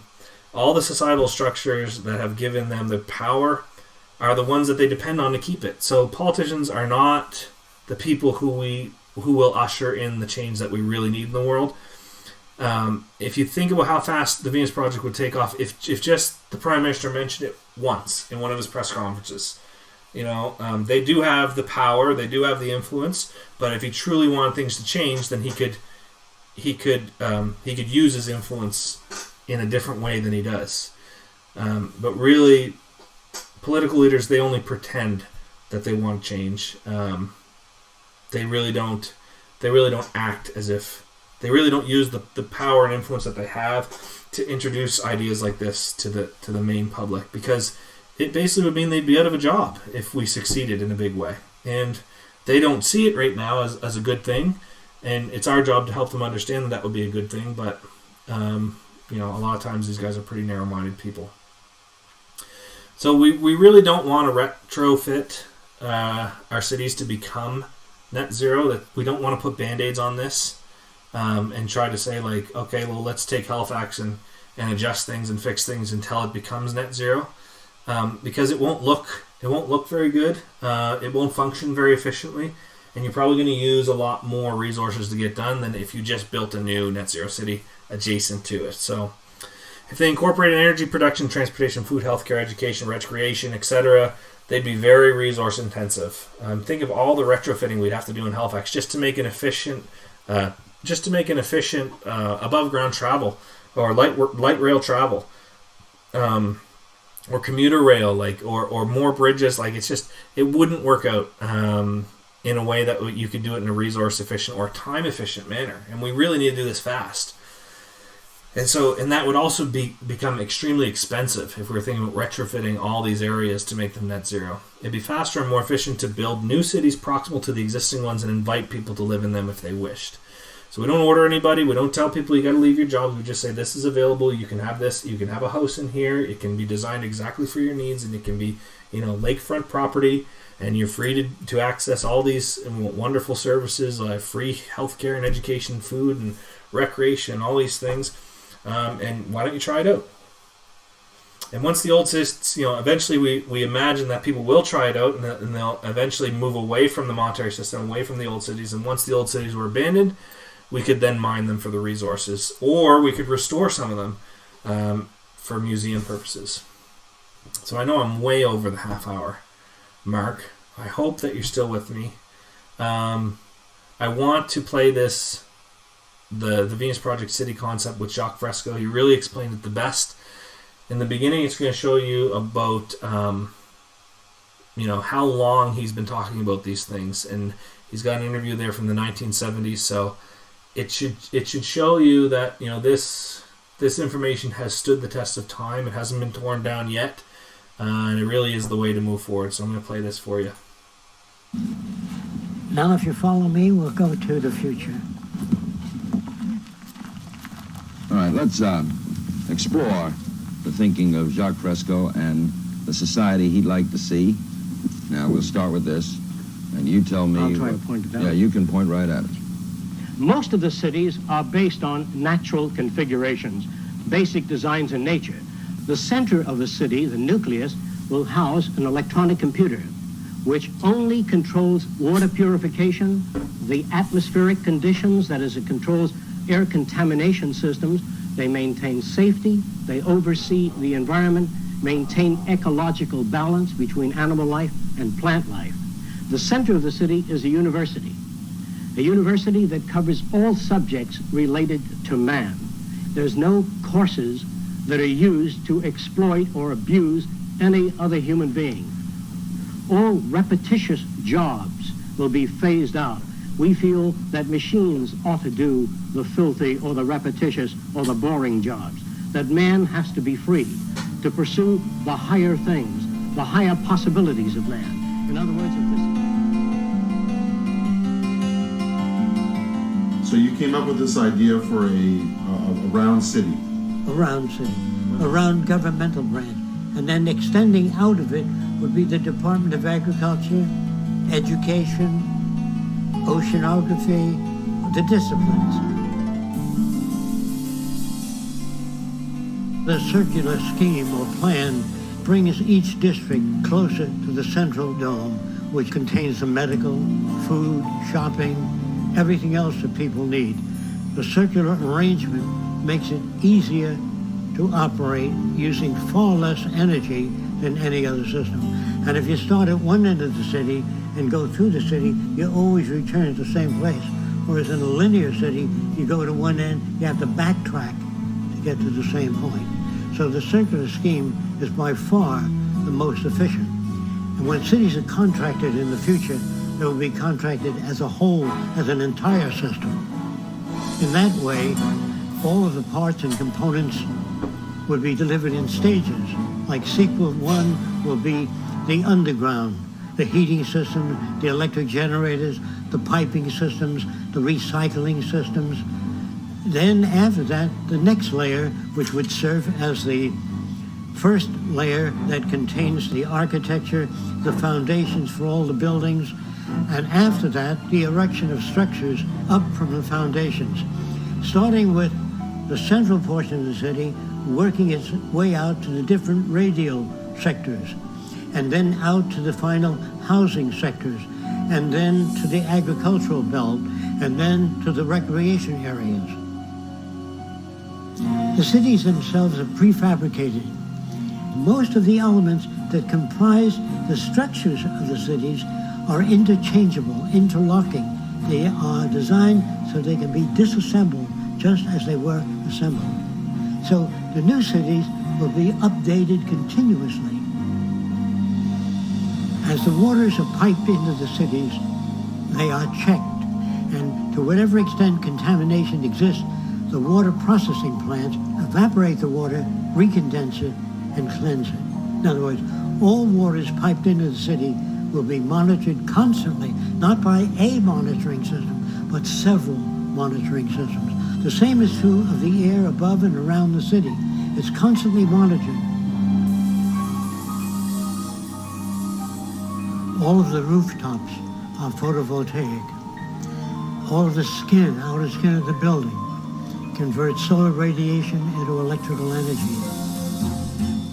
As we move beyond the third sector, we come to tennis courts, parks. Beyond that is the residential district, which consists of lakes, waterfalls, all kinds of beautiful plants throughout the area, and each house is concealed by plants so you can't see another building. Some people prefer, as in the next sector, to live in apartment houses. The apartments have drama groups, recreation swimming pools, discussion groups, and so many other facilities. The disadvantage of living in a private home is you would have to go to the various places to access the same things. Instead of motor vehicles in the city, all transportation is carried on by circular conveyors that we call transveyors. They move radially, circumferentially, and vertically. They serve the function of elevators, buses, conveyors. But if you wish to go to another city, you can take an elevator down beneath the Central Dome, which has maglev trains, etc., that will transport you to the center of any other city or any other region. There will be no waste products, just as in nature there are no waste products. All materials that we would formerly call waste would be recycled and converted into new products. And that when the city hits a certain number of people, we stop the development and let everything go back to nature between this and the next city.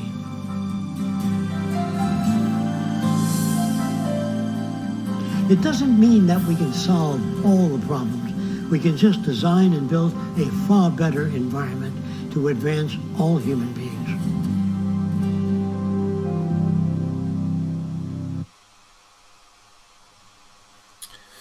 Okay, so True Net Zero City, we're talking about a total enclosure system. So right now it's not really the way that we design and build cities. Right now the way that we build cities is we just put a stake in the ground and put a sign on it that says "Welcome to Halifax." And in 1749, when you do that, Halifax is really just a dock and maybe some farmland and a couple boats, and it evolves and it kind of sprawls around from there.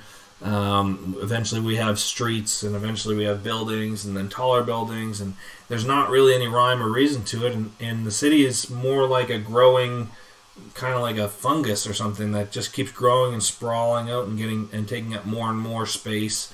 It's not really a total enclosure system. We don't design it for a specific size population to serve a specific size population and then say we're going to stop the development once it handles that level.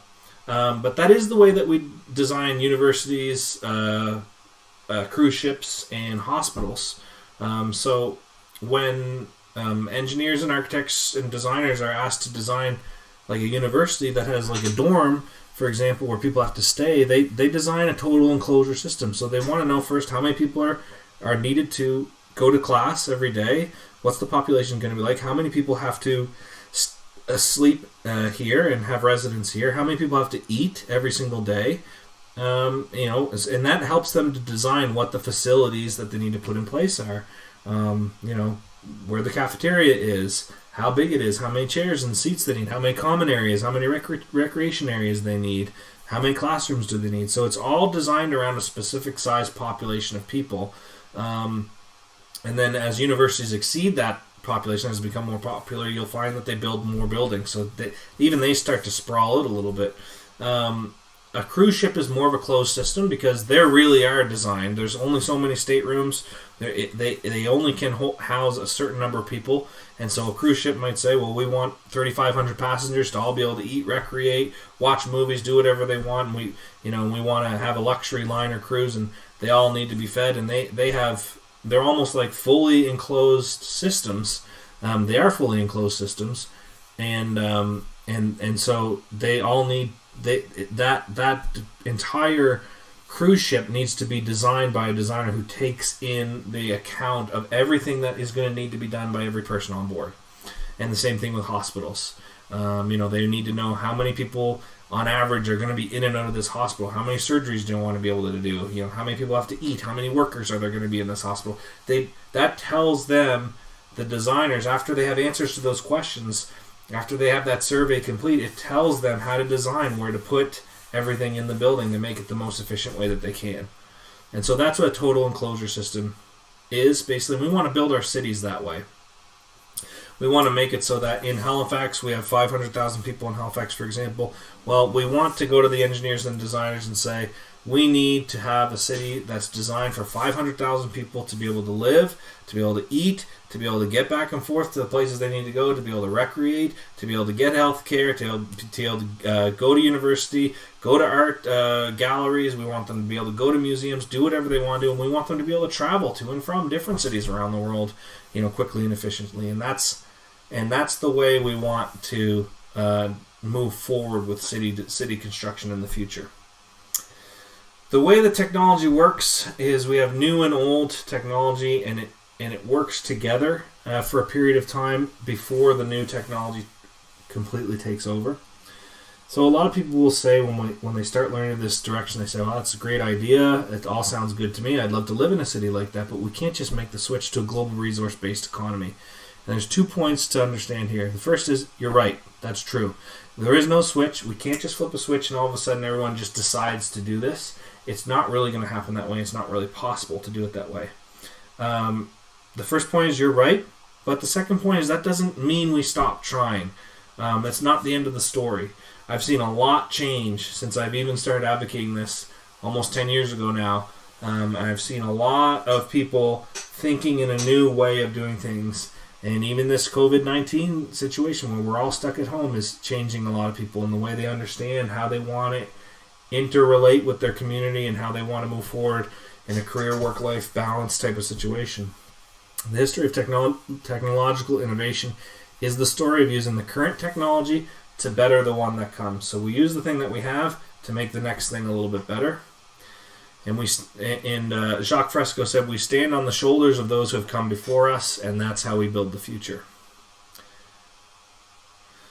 Currently, because of the monetary system, because of a lot of reasons that we went over, that we probably have to go over a few more times before they really sink in, is we have a process by which we silo our scientific disciplines.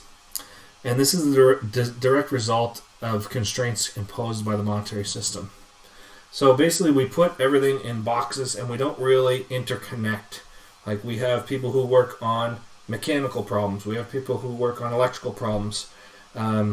We silo our disciplines, and patents and laws and money and all this stuff helps to keep a lot of things separate and compartmentalized. And that means that we don't interconnect a lot of disciplines that should be interconnected, so that we can't come up with really the best solutions available because we just don't have access to be able to do that. So I want you to think about this this true scenario, which is actually has happened in our world because of the siloed approach that we take to the scientific disciplines. So in 1755, William Cullen passes a partial vacuum over a coolant and he discovers refrigeration. It took 200 years before refrigerators became common in homes. It took 150 years for someone to realize that you could also use this discovery to make air conditioners. And it took 100 years after the innovation of the air conditioner for someone to say, hey, you can turn that thing around and make heat too, and develop the modern heat pump, which most people have in their homes today. Same technology, it's just refrigeration, but it led to refrigerators, air conditioners, and heat pumps. And it was discovered in 1755. So, ready to boil your noggin? In a resource-based economy, homes built in 1755 would likely have had refrigerators, air conditioning, and high-efficiency heating. So you really take a moment to think about that. It's really because of the way that we organize things that we don't have extremely high advanced technology. And if you just take this one example, you think about where we would be now if homes in the 1750s had refrigerator, air conditioning, and high efficiency heating. If they were built like that standard in 1755, I mean, you project that out, 200 years, more than 200 years, 250 years, and you think about what level of technology we could have at this point. When I was a kid, we always used to talk about if the Roman Empire never fell, what would we be like? What would our technology be like? And it's really not, the more I think about it, I don't really think would be the major game changer. I think this way of rationing resources that we've done for so many years in the monetary system and the way that we've kept information locked away from ourselves is really the culprit of why we don't have extremely highly advanced technology now. So this is the way it works. You have the old comfortable thing that exists, and the new thing is kind of behind it, and it's kind of growing here. Eventually, it starts to take on more popularity, and you'll have the new and the old together. So this happens all the time in a bunch of different examples I can go over with you. And then eventually the new thing just outperforms, it becomes better, it's adopted by more people, and the old thing kind of goes away. So a lot of times the guys in the old camp will see the new thing coming, they'll say, it's a fad, and then they'll start to say, okay, I can see where's it, and then eventually everyone kind of adopts it. And the old thing never really fully goes away, but it kind of diminishes. There's some examples here. So you remember these things. There's a VHS, there's a DVD. So there was a battle. I don't know if you remember this or not, but VHS and DVD technology.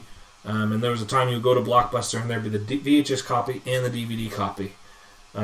And so at one time they existed at the same time together. And then they sold these VCRs, which would play both. Because people didn't want to just get rid of their VHSs, but they also wanted to be able to play the new, better DVDs.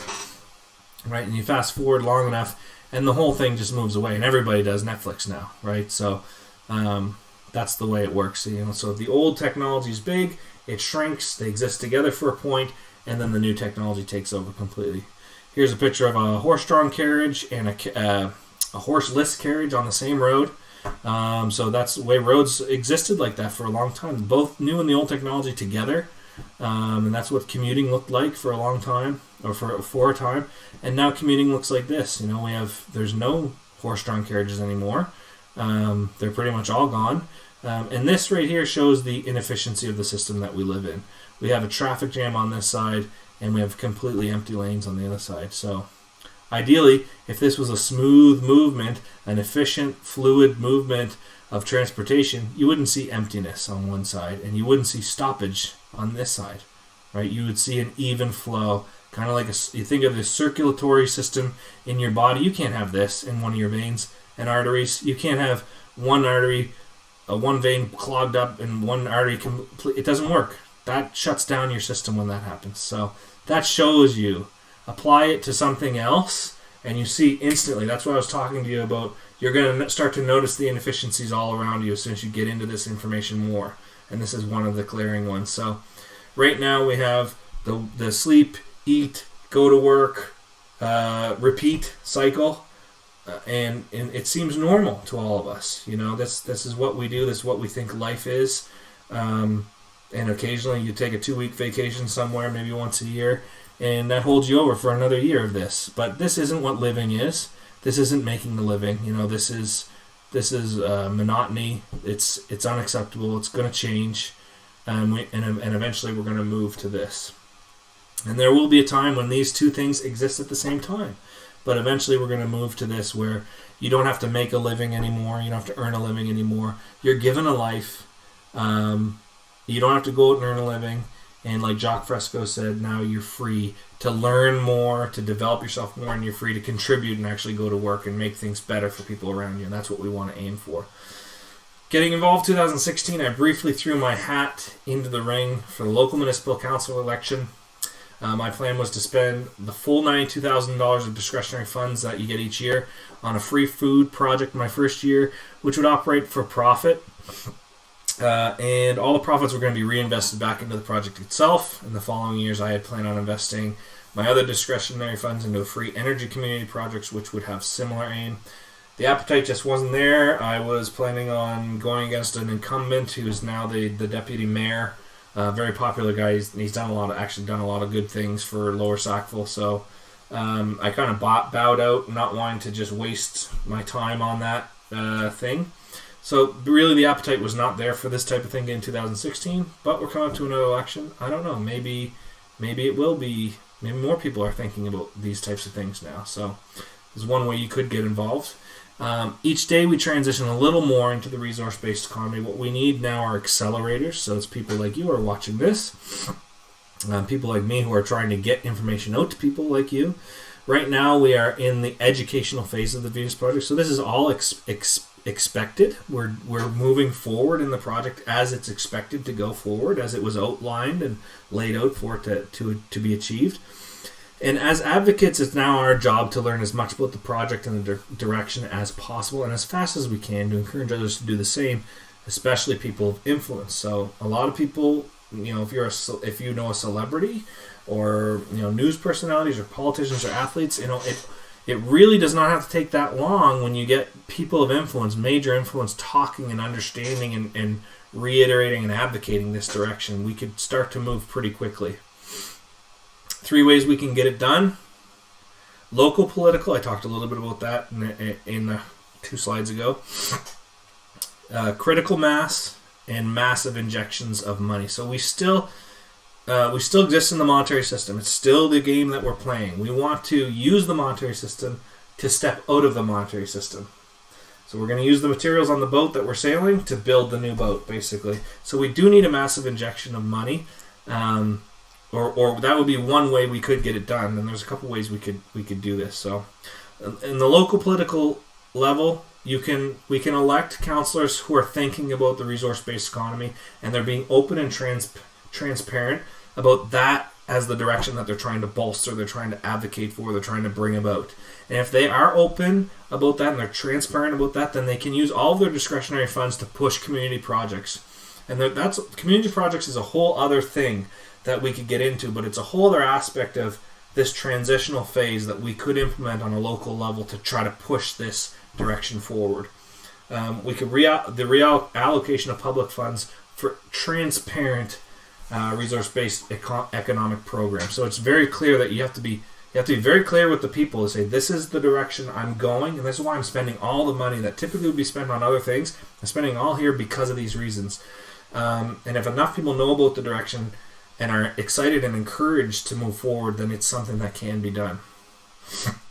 The massive injection of money, I mean, if you were 100 trillionaire, you could just buy one of these cities. You could just pay for one to be built. They're not going to be cheap to build. There's a lot to them. So they're going to be very, very expensive projects. So they're going to cost billions of dollars to build, but then they're going to operate for free after that. So it's an upfront cost that will amortize over a very, very, very long period. So eventually it's going to, even monetarily speaking, it's not an expensive project if you want to look at it that way. But where do you get the money to actually build the first one, to commission it, and to have it out for tender and to have large companies bid on building this city? And one way you could do it is with a bank run, and the other way you could do it would be with an earth bailout. So we bail out Wall Street. We're bailing out workers, which is good. I think it's good that to get on top of this COVID-19 thing, we're bailing out workers and we're allowing people to stay home and stay isolated. So there is money available, and if the right people are in government, they can choose to do a bailout for a city, even on a test pilot level, just to say we're going to take one city and we're going to make this true net zero city in this area. They can pay for that. They have the funds available. And then the bank run is something that, is a bit forceful. It's something that you could do. if you had enough of a community of people interested in doing this all in the same spot, and you had them lined up. Let's say they all have bank accounts at a certain bank, a particular bank. Well, you could threaten on a particular date that they're going to remove their money from that bank. If you had enough people with enough money just threaten to transfer their money to a different financial institution, then you can, and it's almost like a hostage negotiation situation, but banks make billions of dollars every quarter. And you could request that if on this date we haven't secured financing to be able to build our city, then we're all going to transfer our money. And if you held true to that date and you actually did it, you could really hurt the bank. And probably I would think that there would be some type of at least negotiation, at least conversation before that date came as to what they could do to avoid that withdrawal date. And if it meant that they built a city for us, that'd be great. And then property claims, litigation, and treaty. This is once we've had a few of these cities built, the concept has been proven. People are living in post-scarcity. They're telling other people about how great it is, and the ideas are propagating around the world. Eventually, it'll reach a critical mass where everyone in the world says, we want to live that way. And one thing that could help that are property claims litigation, especially in North America. So this is a whole other topic that we could get into. But there's a very real argument that the land right treaties in North America that have allowed Europeans to build and own property here are null and void. And if we can, and if that argument is ever presented in a way that renders the land right treaties in North America, if it renders the fact that all property that's been owned by Europeans in North America since the treaty was signed in Spain, like in the 1500s or whatever, is illegitimate, well, that means there's going to be a major reallocation of the resources in North America, all the way from South America, or Central America, all the way up to Canada, and when that happens, there's going to need to be some very skilled litigators and some very skilled negotiators, and this Venus Project direction should very much be on the table at that point, because we could stop or we could help to transition in a way that's gonna create probably a solution for everybody that won't result in a lot of damage and a lot of harm. So I tried to explain those three, which are really big topics. Each of them are really, really complicated. I tried to explain them as fast as I could, and I know, again, I'm way over the half-hour period, but the good news is we came to the end of the presentation. This is the picture that's been in the background the whole time. It is a representation of a resource-based economic city. And I won't go over it, but I just like to have that. Now you can see the full thing. I want to share with you two more pictures before I sign off. And before I do, I just want to say, hopefully you did get to this point in the video. Hopefully, if nothing else, if this is your first real exposure to the Venus Project and to the resource-based economy, hopefully, I know I talked really fast and there was all kinds of information, but hopefully at least what you're realizing now is there's a lot more to this than just a couple of interesting and what's the word I'm looking for here? Anyway, a couple of interesting people down in Venus, Florida that think that they can change the world. Hopefully you're now realizing that this is a real possibility. It's a real movement. It's a real option for the future, and it's a lot more scientific and there's a lot more substance here, hopefully, than what you may have thought previously. And I hope that I've encouraged you to learn more about it. So this video that I'm going to put up will be unlisted. If you have questions, I'd like you to, or comments, I'd like you to put them into the comment section. And I'm not going to be drawn into a debate over any of this stuff. I'm interested in helping people understand more about this direction. I'm not really interested in debating back and forth why it is the way it is. I mean, there's lots of places you can go to get that information. Some of it are on the website that I've created. So the frequently asked questions section is a good resource for if you want to get into having a lot of questions answered. But if you want to engage with me and talk a little bit more about how we can start moving forward on this, I definitely encourage you to leave some comments on the video, and I'll do my best to answer them as best I can.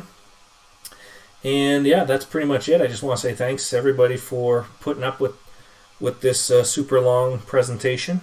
And I want to show you the two last images. Oh, this is a recap, sorry. So yeah, it took way longer than 30 minutes. We talked about what is the Venus Project. We talked about what is post-scarcity, what is resource-based economics, the 7 false arguments against the Venus Project. We talked about net zero homes and true net zero homes, net zero cities and true net zero cities. We talked a little bit about technology and how new and old are going to exist together, and how you can get involved a little bit, a couple ideas there, and 3 ways that we could get done now, and all that was really quick. But there's so much more to get into here. This is the part where I want to show you those other 2 pictures. So this is a picture of my son who was born last year. And when we talk about, we already talked about not using interpretive language, but one of the words that is thrown around a lot is the word love. And when you talk about love, it exists on a spectrum as well. You know, some people, when they say they love you, they mean something different than when other people say it. And the other thing is, how do you express that you love somebody? You know, some people say, you know, if you just say it 3 times a day, that's good enough. And then other people say, well, no, it's better to know, you know, love is something that you express to somebody through physical means, or by, you know, doing the dishes or whatever, or bringing home flowers. So it's really, love doesn't really have a definition, an exact definition, so it's highly interpretive.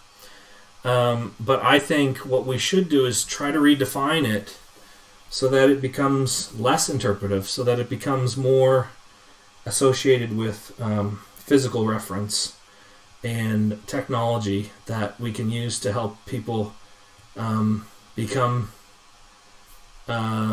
safer and happier and more secure and more prosperous. And I show you this picture of my son after he was born, and he's in his incubator, and he's got an intubator helping him breathe because he was born with 1 lung. He was born with a condition called diaphragmatic hernia, where his hernia wasn't actually fused all the way or his diaphragm wasn't actually fused all the way across, and his intestine and bowel were all up in his chest cavity. And he was developed that way inside the womb, and it moved over his heart. So it put some strain on his heart, and it also made it so that his left lung couldn't develop at all. So he was born with 1 lung. He needed to be ventilated, and he needed to be his womb environment needed to be extended into the real world, the mechanical world, the world of science. And that world took over for him in a way that, you know, his mother did a great job up until the point where he had to come out. And then we had to rely on science and technology to take him the rest of the way. And we spent 45 days in the neonatal intensive care unit. And in those days, we met some great people, and we're still friends with a lot of them. But what they did on a daily basis, when they didn't even know our names to start out, was the highest expression of love that I think you can experience. And that's someone making sure that they're going to implement the science and technology in a way to help your son to survive. And they did that for us. So what I really think, even though we talk about technology a lot and efficiency, and it's pretty dry and cold stuff, we need to also understand that not everybody in the world gets this type of access to healthcare and science and technology, and they really should, because I don't think that any baby should be born and have to not survive because of equipment and procedures and techniques and technology that exists. It should be implemented for every child, and to give them a chance to to survive, and that's what was done for my child. And a big reason why I'm a part of this Venus Project movement is because I want to be able to make sure that it's available for every child. And that to me is the highest expression of love that a person can do, is to help another one. Even if you don't know their name, you could help them survive. So we could do that. We could all decide that we're going to take this seriously. We're gonna stop saying that it's no big deal. We're gonna actually focus on this, and we could make sure that people around the world, have access to the things that they need, and we could do that. So anyway, thanks for paying attention this long. And just before I go, there's a picture of Lachlan now that was taken a couple weeks ago, and that smile is it's the best. It says it all right there. So that's what we can do with science and technology. And I'm so thankful that you guys stayed with me this long, and hopefully if you want to get involved, you'll do that, and if you want to share this video, you will do that, and we'll get moving on this thing. Okay, thanks very much, and we'll talk to you later.